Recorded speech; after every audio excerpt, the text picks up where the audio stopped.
주 앞에 흐르는 생명수 날 씻어 정하게 하시네.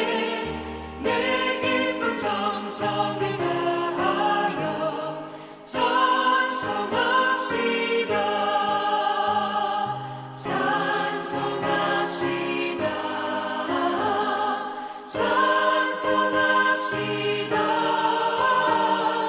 내 죄를 씻으신 주 이름 찬송합시다. 내 주께 회개한 영혼은 생명수 가운데 젖었네. 흠없고 순전한 주 이름 찬송합시다. 찬송합시다. 찬송합시다. 내 죄를 씻으신 주 이름 찬송합시다.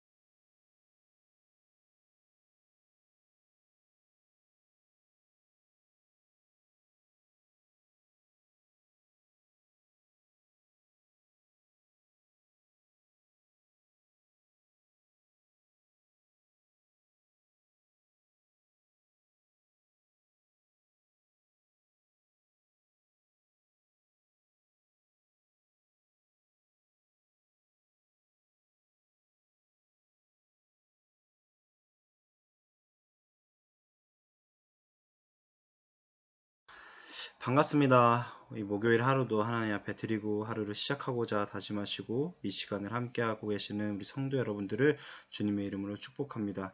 제가 말씀 한번 읽고 우리 함께 말씀 나누도록 하겠습니다. 오늘 하나님 말씀 마태복음 5장 17절에서 20절 말씀입니다. 제가 대표로 봉독하겠습니다. 내가 율법이나 선지자를 폐하러 온 줄로 생각하지 말라. 폐하러 온 것이 아니요 완전하게 하려 함이라. 진실로 너희에게 이르노니 천지가 없어지기 전에는 율법의 1.1획도 결코 없어지지 아니하고 다 이루리라.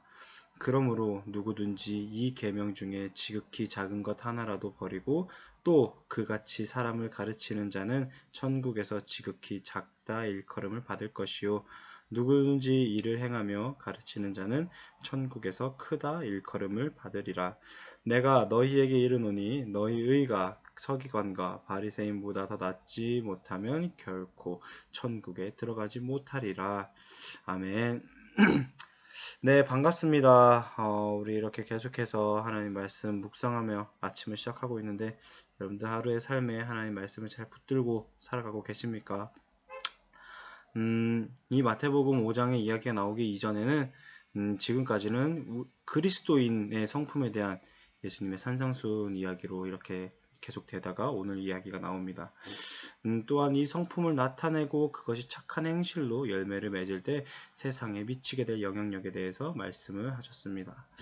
우리가 나눴던 이야기로 이걸 조금 더 풀어내보면은 빛과 소금된 삶을 살아야 한다고 이야기를 했고요. 이 세상에서 빛과 소금으로 살아내는 것은 팔복의 성품을 지니는 것이었습니다. 그렇게 팔복의 성품을 지니고 살아낼 때 세상에 미치는 영향은 썩지 않게 하고 빛을 비출 수 있다라는 말씀이 있었지요. 그리고 그 의로움, 착한 행실은 하나님의 말씀에 순종하는 행위다라는 것입니다. 주님의 산상수훈의 시작, 팔복을 3인칭으로 시작을 하셨어요.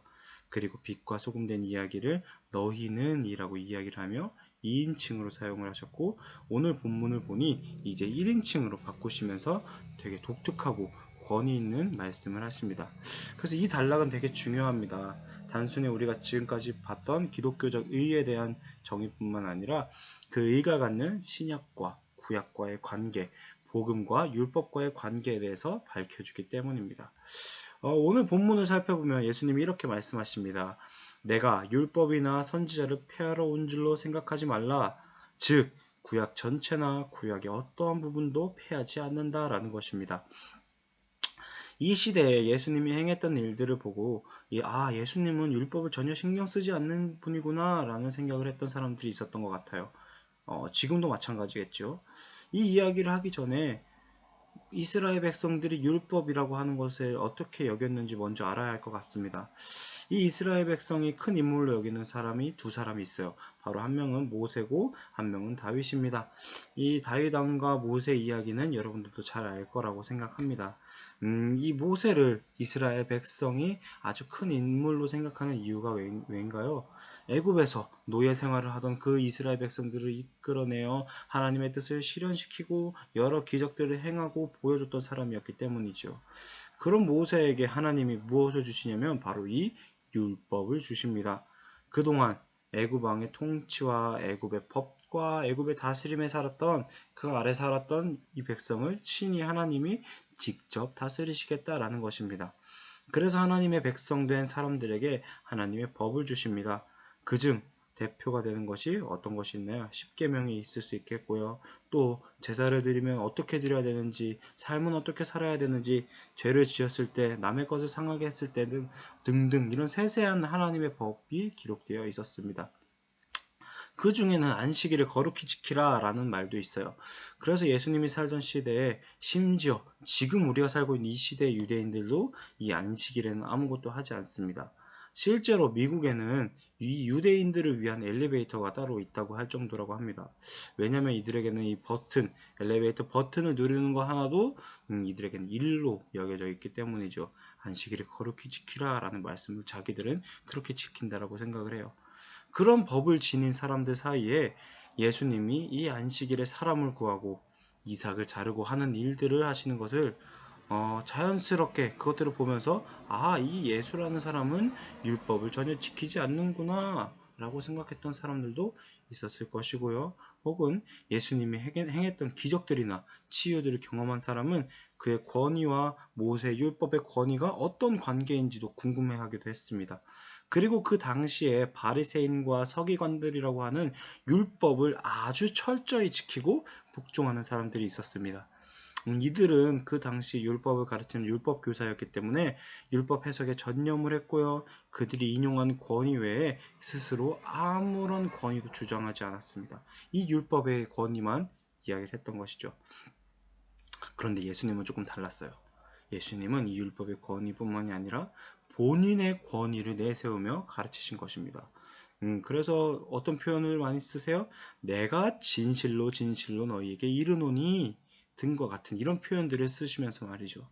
그래서 사람들이 더 고민을 했던 것 같아요. 말씀을 해석하면서 그 말씀대로의 권위만 지니는 게 아니라 예수님 본인의 권위를 내세우는 이 사람이 모세의 권위랑 도대체 무슨 관계가 있는가? 이에 대해 예수님이 아주 오늘 이 말씀을 통해 명료하게 대답하신 것입니다. 내가 율법이나 선지자를 폐하러 온 줄로 생각하지 말라. 여러분 그렇다고 한다면 예수님이 이리 말씀하신 대로면 우리는 지금 이런 식으로 예배를 드리면 안 되는 거 아닌가요? 여전히 우리는 그 구약의 제사법을 따르며 양과 소와 새를 잡아다가 예배가 아닌 제사를 드리고 있어야 하고요. 주일이 아닌 토요일을 안식일로 삼아서 지내야 하고 그 안식일에는 우리가 친구를 만난다던가 우리 자녀들은 공부를 한다던가 아니면 우리는 그 시간에 일을 한다고 하던가 아무것도 하면 안 되는 거잖아요. 그런데 신약 시대에 살고 있는 지금 우리는 어떠한가요? 그렇게 살고 있지 않다라는 것입니다. 그렇다면 우리는 잘못 살고 있는 건가요? 예수님은 그 말씀 이후에 이 폐하러 온 줄로 생각하지 말라라고 말씀하신 그 말씀 이후에 이렇게 말씀하십니다. 완전하게 하려 함이라. 그는 율법과 선지자를 무시하거나 폐하러 오신 것도 아니고 심지어 그저 그냥 죽은 문자 해석 방식으로 그것을 찬성하시는 것도 아니고 그것들을 완전하게 하러 오셨다라는 것입니다. 이 완전하게 하다라는 말의 언어, 그 헬라어 원어에는 이거를 플레로사이라는 단어를 사용합니다. 이 동사 플레로사이의 문자적 의미는 원래 채우다, 비어있는 것을 채우다라는 뜻을 지니고 있어요.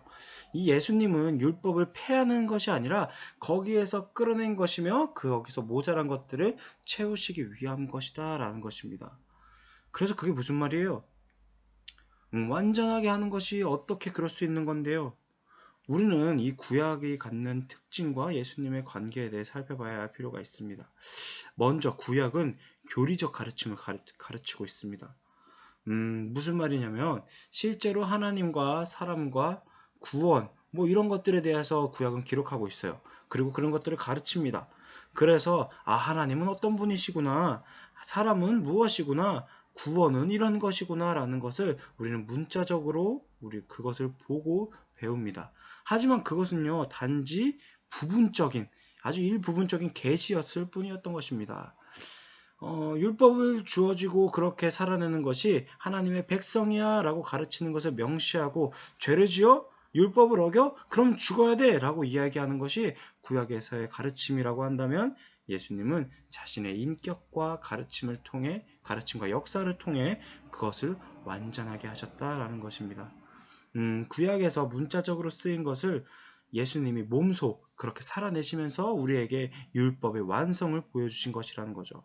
단순히 그냥 문자적으로 언어로만 써있던 그 율법을 예수님이 몸소 그렇게 살아내시면서 우리에게 율법의 완성을 보여주었다는 겁니다. 둘째로는 구약은 앞일에 대한 예언을 담고 있습니다. 구약에서의 모든 이야기가 예수님을 예표하고 있습니다. 아담도, 모세도, 다윗도, 그리고 여러 모든 사건들이 예수님을 가리키고 있어요. 왜요? 이 인류를 구원할 사람은 예수님 한 분뿐이니까요.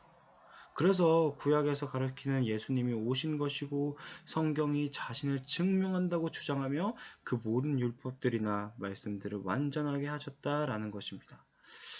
셋째로 그래서 예수님은 이 율법을 완성시킨 것인데 이는 절대 기존의 율법을 뒤바꾸고 변형시킨 것이 아닌 기존의 피상적인 해석을 거부하고 이 말씀이 가르치신 본인이 진짜 참된 해석을 내어줌으로써 원래 율법이 주장하고자 했던 의미를 완전히 깊이 있게 드러내는 것입니다.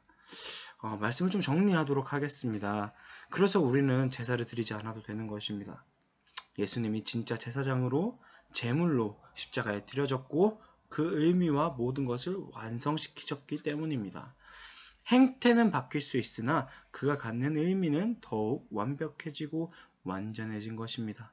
사도 바울은요 이것을 이렇게 표현합니다. 그리스도는 율법의 마침이다. 그의 진술은 우리가 이제 마음대로 율법에 불순종해도 된다는 말이 아니라 오히려 그 정반대를 의미합니다. 즉 우리가 하나님께 받아들여진 것은 율법에 순종함으로써 받아들여진 것이 아니라 그리스도를 믿는 믿음으로 말미암아 되어진 것이며 사실상 율법 자체는 이 복된 소식을 증명하는 의미다라는 것이죠. 우리 바울의 해석을 좀 오늘 하루 삶에 이것들을 묵상했으면 좋겠어요. 그 율법이 폐해진 것이 아니라 완벽해지고 완전해진 것이 나는 그 율법을 따르지 않고 불순종해도 돼 라는 의미로 받아들여지는 것이 아니라 행태의 변함이 이 그리스도를 따라가는 것에 대해서 율법 자체는 복된 소식을 증명하는 의미로 우리는 그 믿음을 더욱이 순종해야 한다라는 것입니다. 예수님이 우리가 하나님의 백성이 될 수 있는 이유라는 것입니다. 여러분들 오늘 하루를 살아내는 그대들의 삶 가운데에 이 예수님이 우리를 위해서 화평하게 하고 화목하게 하신 그 일들을 우리는 기뻐하고 감사하며 하나님의 백성이 된 것에 또 그리 살 수 있었던 것에 더욱이 기뻐하며 오늘 이 하루가 하나님의 말씀에 더욱이 믿음에 순종하고 더욱이 우리들의 믿음을 하나님 앞에 드리며 살아내는 그런 하루가 되기를 주님의 이름으로 축원합니다. 감사합니다.